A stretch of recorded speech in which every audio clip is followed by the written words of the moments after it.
Hey, folks, and welcome back. We'd like to thank Ricky Jackson for coming by and talking boxing with us as always. Well, now that we got that out the way, let's do what we come to do here on this panel. This is a football-driven show. Let's just keep it real. Let's talk some football. And, of course, the hot topic in college football right now is it's bowl season, yes. But the hot topic is the inaugural, playoffs.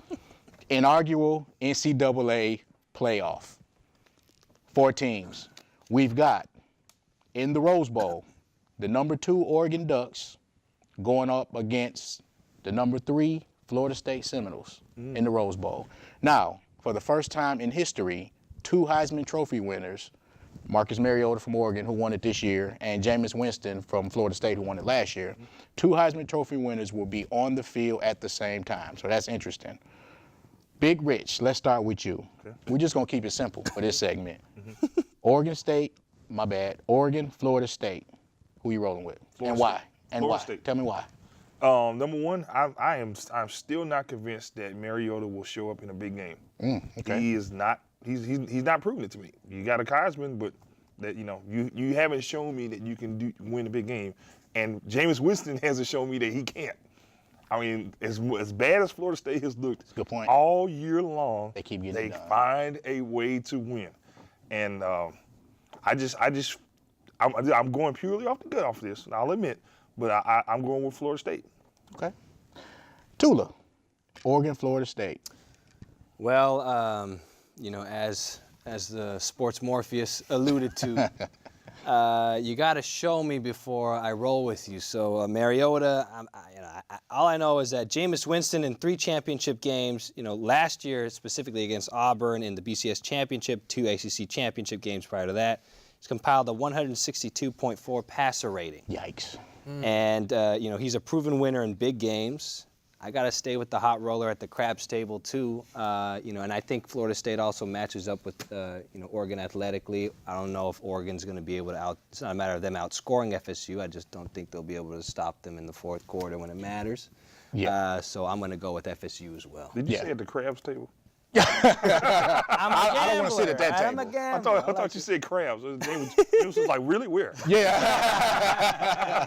Go get them. Yeah. Now, I mean, you said you don't think they can outscore Florida State. I mean, Oregon could outscore half of the NBA. But, Jolivet, Oregon, Florida State, Rose Bowl, who you got and why? See, we've talked about Mariota, Jameis Winston, the quarterback, how horrible he's played this whole year. Mariota, how he has played very well in that whole gimmick offense that they run out there in Oregon and Eugene. But the one thing that I've always seemed to know from past, and looking at Oregon, especially when they played Auburn in the national championship game quite a few years ago, was that, hey, look, yeah, they're faster, but Auburn was bigger and Florida State is bigger. And once you get that weight from those lines wearing down on them time after time after time, speed is going to give out. Yeah. They're going to be like, hey, look, I can't handle with you. Everybody knows that Oregon is lighting behind, and that's because of the offense that they have to run up there in that spread offense, the jet sweep, their one quick 2-read offense that they do run. But when it comes down to time, football is football. Hits are going to take place, and it's going to wear down on your body. Florida State wins. And just to be honest with you, with Jimbo Fisher being a protege underneath Saban on one of Saban's previous staff, and those guys know how to coach, you cannot give a coach like Jimbo Fisher that much time before a game to prepare for and expect them to lose that game. Right. And so you got Florida State. Florida State. Okay.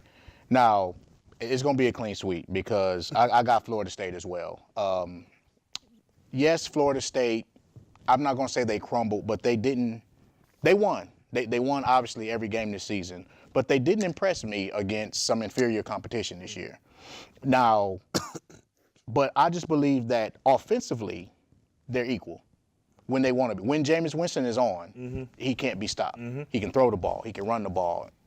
For such a young player, he's got it up here, at least on the field. Now, the difference to me is going to be the defense. Florida State is just as fast, if not faster, and they're bringing more tail with them. Right. So I think that the difference will be Florida State's defense. I mean, Oregon doesn't have a defense to speak of. No. They have a propensity to give up big plays. They're gonna give up big plays. So especially in the secondary. Absolutely. Yeah, of course, you watch the secondary more than anything, just like we watch linemen more than anything. So The Rose Bowl is a clean sweep. We all got Florida State. Now, let's go to the second semifinal, which is the Sugar Bowl down in New Orleans. It'll be the number 1 Alabama Crimson Tide against the number 4 team from Ohio. I knew you was waiting on it. That team from Ohio, Columbus, Ohio, that wears scarlet and gray. Wow. Yeah, that one. Okay.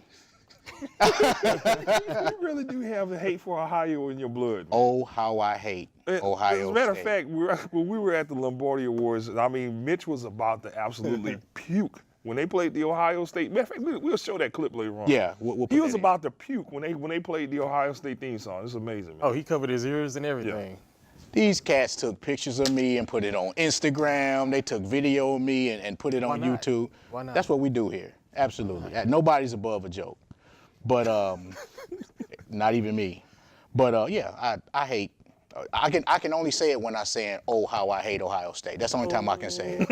I hate Ohio. Big time. But Bama, in my opinion, no question, the best team in college football with the best coach in college football. Period. End of discussion. Ohio, there was a lot of questions. Y'all think y'all gonna catch me slipping?